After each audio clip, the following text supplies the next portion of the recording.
Dear students, today I shall tell you about tapetum and sporopollenin. बेटा ये anther के अंदर टैपिटम जो है ये पाए जाने वाले सबसे इनर वॉल होती है, और इसी एंथर ही के अंदर स्पोरोपोलेनिन बनता है, और इसके बारे में डिटेल में बताऊंगा। बहुत ही इम्पॉर्टेंट है तुम्हारे बोर्ड के एग्ज़ाम के लिए और नीट के लिए। Then comes tapetum. Tapetum it is the inner most layer of the anther वाल।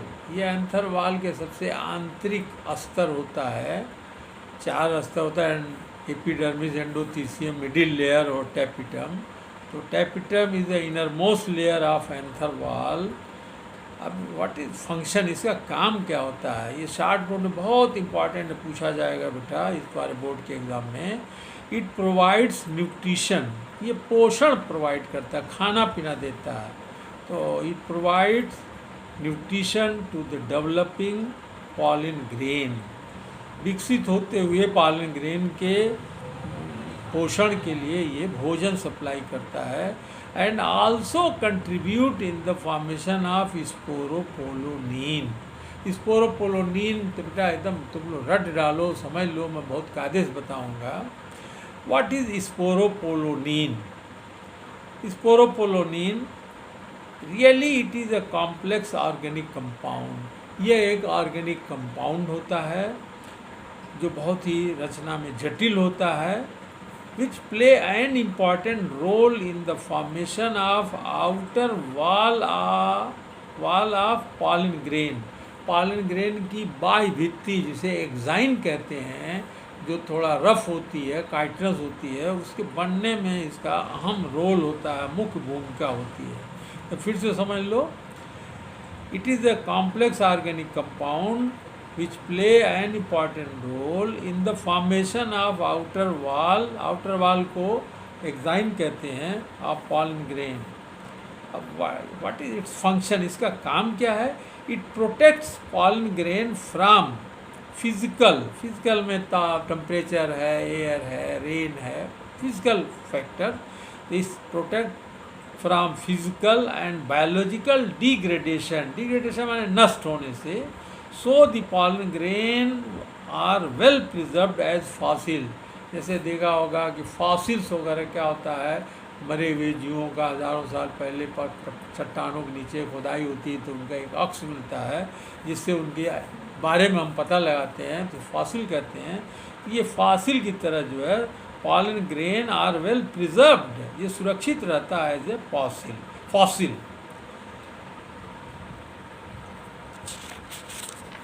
Next important comes माइक्रोस्पोरोजेंसिस।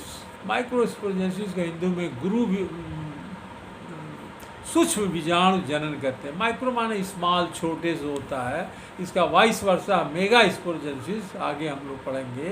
तो today we shall read about microsporogenesis. What is microsporogenesis? गुरु बीजाणु, सूक्ष्म बीजाणु जनन किसे कहते हैं? The process of formation of microspore को पॉलन ग्रेन कहते हैं, from pollen mother cell, PMC जिसे कहते हैं, जो डिप्लॉयड नेचर होती है। तो the process of formation of microspore from pollen mother cell is called microsporogenesis. Diploid means which have double number of chromosomes। Diploid को उल्टा हैप्लॉयड होता है। Haploid means which have single number of chromosome. Double अगर 2x value है तो single की x value हो जाएगी। Gametes are always haploid. We know that the centrally situated cell are called pollen mother cell. Anther में एक बिल्कुल young anther का जब टीएस काटते हैं तो बीच में एक पेरेन्काइमेटस सेल्स का मास होते हैं, कोशिकाओं का पुंज होता है जो एपिडर्मिस द्वारा घिरा होता है। तो एपिडर्मिस से घिरे हुए सेल को हाइपोडर्मिस कहते हैं, और इसी हाइपोडर्मिस से ही ये पॉलिन मदर सेल बनते हैं बेटा। तो we know that the centrally situated cell are called pollen mother cell which is form by sporogenous cell. Sporogenous cell क्या है अभी मैं बताऊंगा। Which is diploid in nature, अभी डिप्लॉयड के बारे में बताया था, which have double number of chromosomes और 2x नंबर ऑफ क्रोमोसोम्स। अब एक छोटा सा लीनियर डायग्राम मैं नोट में दे दूंगा। जब हम सेक्शन काटते हैं तो एक ये बिल्कुल पेरेन्काइमेटस कोशिकाओं का एक पुंज होता है, मास होता है, जो एपिडर्मिस से बाह्य स्तर से घिरा होता है। उसके अंदर के सेल को हाइपोडर्मिस कहते हैं। हाइपोडर्मिस की कुछ सेल अन्य कोशिकाओं से पोषक पदार्थ ग्रहण करके बड़ी हो जाती हैं, और ये सेल जो है ये डिवाइड पेरिक्लाइनली, बड़े हुए सेल जो होते हैं लार्ज सेल, ये पेरिक्लाइनल डिवीजन बेटा डिक्शनरी में देखोगे तुम तो periclinal division means division running parallel to the surface, ऐसा विभाजन जो सतह के समानांतर होता हुआ जा। जैसे तुमने देखा हुआ रेलवे ट्रैक जो होती है ये कहीं भी टेढ़ी मेढ़ी हो या लेकिन दोनों के बीच की दूरी बराबर होती है, या हम कहते हैं ये समानांतर होती हैं। डायग्राम में बना हुआ है नोट। यह डायग्राम केवल स्पोरोजिनस सेल को कैसे बनता है तुमको नोट में मैं भेज दूंगा। In young anther cell hypodermal cell change into archisporial cell then change into sporogenous cell, and sporogenous cell directly change into PMC. अब one thing more, what is diploid? Diploid means which have double number of chromosome. Now each PMC divide meiotically को हिंदी में अर्धसूत्री विभाजन करते हैं, जिसमें chromosome की संख्या घट करके हाफ हो जाती है। इसका दूसरा नाम है बेटा सिनोनिम रिडक्शन डिवीजन, जिसको शॉर्ट में RD से हम रिप्रेजेंट करते हैं। And form 4 haploid pollen grain. इसका मतलब हुआ कि all the flowering plant finally give rise to 1 PMC, 1 pollen mother cell give rise to 4 pollen grain. It's linear diagram are as follow. Diagram में बना हुआ है, नोट में भेजूंगा, देख लेना। मियोटिक डिवीजन 2 फेजेज में कंप्लीट होता है, first reduction division and second reduction division. First reduction division always meiotic type होता है, रिडक्शन होता है जिसमें क्रोमोसोम संख्या घट करके हाफ हो जाती है। Second meiotic division mitotic type होता है, जो समसूत्री विभाजन, उसमें क्रोमोसोम की संख्या में कोई डिफरेंसेस नहीं होते हैं। इस तरह से 1 PMC give rise to 4 pollen grain. अब छोटा सा एक न्यूमेरिकल है। अब कहोगे बायोलॉजी में ज़ूलॉजी में न्यूमेरिकल कहाँ से आ गया, लेकिन अब पूछा जा रहा है बेटा। जैसे 1 mature anther of a flowering plant contain 200 PMC।